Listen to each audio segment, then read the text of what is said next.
Hello everyone. Welcome to my channel.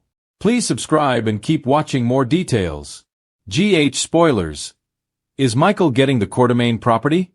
General Hospital spoilers say that when it comes to the Quartermaine property, it looks like it's all up in the air right now. That's because there's some speculation suggesting Monica might have left everything to Michael Corinthos, Rory Gibson. Is Michael getting the Quartermaine property?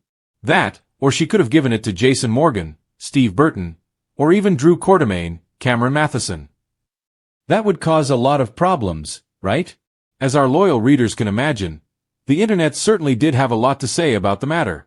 Some even commented with, technically, Michael is her only blood.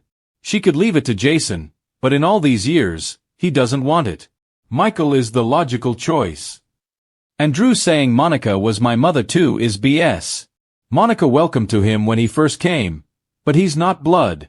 He didn't grow up with her and she owes him nothing. Drew is so narcissistic. Another critic wrote, I suppose Jason and Michael make sense. Michael as AJ's only heir.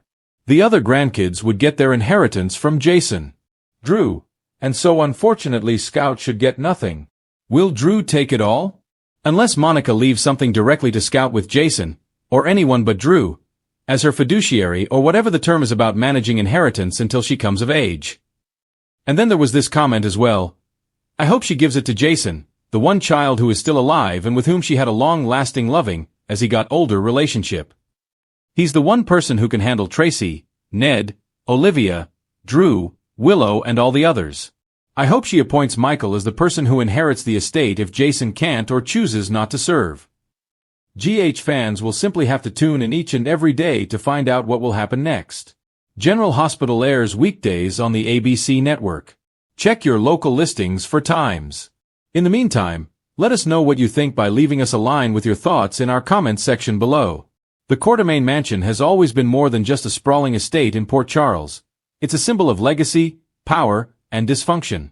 From Edward and Lila's reign to Tracy's scheming and Monica's quiet strength, the house has witnessed decades of betrayal, weddings, funerals, and fights over ELQ. But now, rumors are swirling that Michael Corinthos Quartermaine could be the next heir to stake his claim on the property. And if he does, it won't be without fireworks. Monica's final wish? With Monica's health quietly being hinted at on and off screen, speculation is growing that her time in the mansion may be limited. Though no official word has been given, fans can't ignore the subtle signs. Her absence at certain family gatherings, hushed conversations between Ned and Brooke Lynn, and Tracy muttering about end of an era. If Monica were to step away or pass the torch, who would inherit the house? The mansion has always been Monica's safe haven, a place where she protected the Quartermaine name despite all the turmoil. But Monica has also shown surprising warmth toward Michael, who carries both Quartermaine and Corinthos blood. Could her choice of heir reflect her belief in redemption, healing, and the future of ELQ? Tracy's pushback. Of course, nothing involving the Quartermaines comes without a fight. Tracy is already furious that Brooke Lynn has been distracted with Chase and hasn't been as ruthless as she'd like with ELQ business. If word gets out that Monica is considering leaving the property to Michael, Tracy will see red. To Tracy, Michael is a Corinthos first and a Quartermaine second. His loyalty to Sonny, though fractured in recent years, is a stain she can't forgive. Handing the house over to Michael would feel like betraying Edward's entire legacy, at least in her eyes. Expect her to launch a campaign to block the move, calling in lawyers, challenging wills, and even manipulating Brooke Lynn to turn against her cousin. Michael's motives. Michael's relationship with the Quartermaines has always been complicated. He was raised in Sonny's world but has tasted power through ELQ. He knows the family name holds weight in Port Charles society. But would he really want the mansion? Spoilers suggest Michael may not be entirely motivated by sentimentality. While he's softened toward the Quartermaines in recent years, Michael is also a savvy businessman. Owning the estate gives him control over family gatherings, ELQ optics, and even leverage over Tracy. In the midst of his strained marriage with Willow and his increasingly fractured dynamic with Drew, Michael might see this as his chance to reclaim power, and remind everyone that he is a Quartermaine through and through. The Willow could play a bigger role than anyone expects. After her brush with death and ongoing recovery, she's been clinging to stability for her children. Living in the mansion might feel like chaos, with Tracy and Ned constantly butting heads. On the other hand, Willow has softened toward Nina's enemies and might welcome the security and history of the Quartermaine home. The real twist? Willow may fear what it would mean if Michael takes the property. A man who already wrestles with ruthless instincts could be further corrupted by the house's legacy of power plays. Willow's soft warnings could go ignored, but fans know she's often the voice of reason that Michael chooses not to hear until it's too late.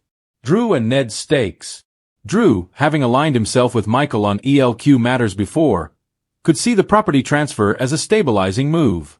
If Michael has the mansion, Drew has a natural ally inside Quartermaine walls.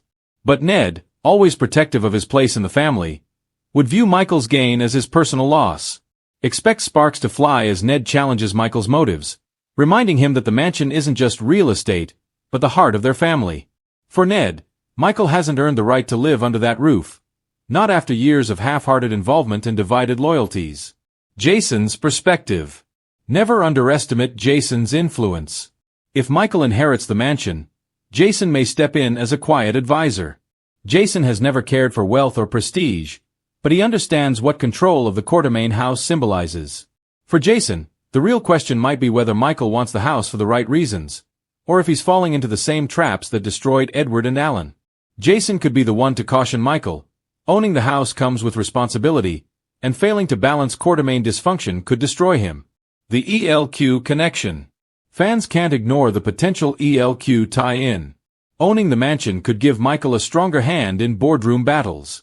He could host ELQ meetings at the estate, cementing his role as the central Quartermaine. But with Valentine lurking, and possibly preparing for another corporate coup, the move could make Michael a target. The mansion, as always, is more than just a house. It's a chess piece in the ongoing war for ELQ, and Michael's claim could trigger an all-out family battle that spills far beyond the estate walls. The ghosts of the Quartermaines. General Hospital loves its legacy drama, and the Quartermaine house is haunted with memory. Fans can already imagine the scenes. Michael walking the halls and remembering AJ, confronting Tracy about Edward's true wishes, or Willow discovering old photos of Alan and Monica. If Michael becomes the owner, the writers have an opportunity to revisit decades of GH history while pushing forward a new generation of Quartermaine drama. Spoiler buzz. Behind the scenes, whispers suggest the show is preparing for a seismic shift in the Quartermaine family. With Monica's limited appearances and Tracy's return stirring up old conflicts, handing the mansion to Michael would be both shocking and believable. It creates room for legacy characters like Ned and Brooke Lynn to clash with Michael, while Willow is forced to navigate her husband's growing ambition. And don't forget, Ava, Nina, and Carly all have connections to Michael and ELQ. If Michael inherits the mansion, it could open the doors, literally, for explosive showdowns inside those hallowed walls. Final take. So, is Michael getting the Quartermaine property? The clues are pointing toward yes, but with the Quartermaines, nothing is ever simple. A battle of wills, betrayals, and backroom deals is certain to follow. For Michael, this could be his chance to finally step into Edward's shoes, or to prove once and for all that the Quartermaine curse spares no one.